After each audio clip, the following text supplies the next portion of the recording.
Donc, la suite du module 1 va s'effectuer par l'entente de travail. En fait, de façon simultanée avec les projets qu'on accepte et ceux qu'on refuse, on va aussi développer notre entente de travail. Donc, l'entente de travail va contenir tous les éléments importants de la collaboration avec votre clientèle, les points à mettre au clair sur le fonctionnement de l'entreprise et sur le déroulement d'un processus habituel de collaboration. Donc, la procédure du développement du projet. Donc, encore une fois, on y va avec les exemples du domaine du design, mais évidemment, ça peut s'appliquer à tous les domaines. Tout ce qui est l'échéancier, tout ce qui est inclus dans ce que vous engagez à faire face au projet de votre client.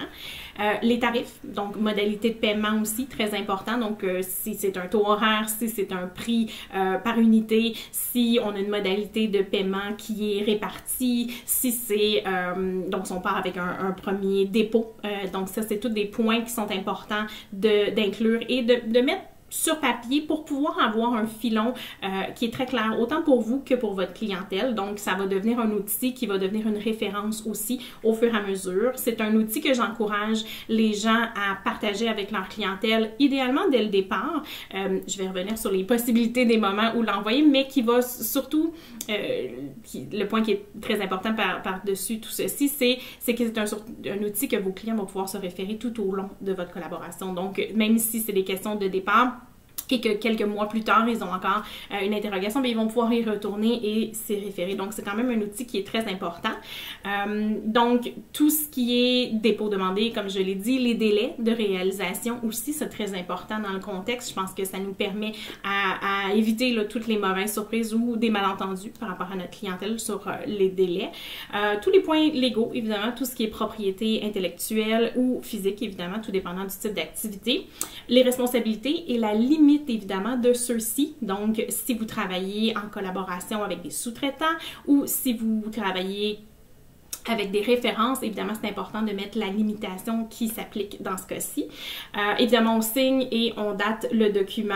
Le but est d'avoir une entente client qui est très claire, autant pour vous que votre client. Je pense que c'est un point de départ qui va s'assurer de faire en sorte que notre collaboration à long terme va être gagnante pour les deux parties et c'est ce qu'on veut. Personne s'amuse à vouloir recréer des erreurs ou des manques. Évidemment, notre but est de travailler principalement sur notre type d'activité spécifique, donc et pas de rester trop longtemps dans les ententes, mais évidemment de mettre tout en place pour que la collaboration soit définitivement plus optimale.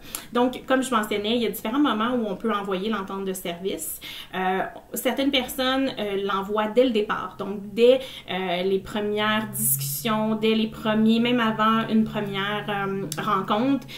Souvent, c'est quand même quelque chose qui peut être intéressant parce que ça va permettre aux gens de déjà être en connaissance de cause avant même de s'engager à prendre une rencontre. Donc, ça peut être un point qui peut être super pertinent de le faire dès le départ. Tout comme certaines personnes l'envoient avec la confirmation de la première rencontre.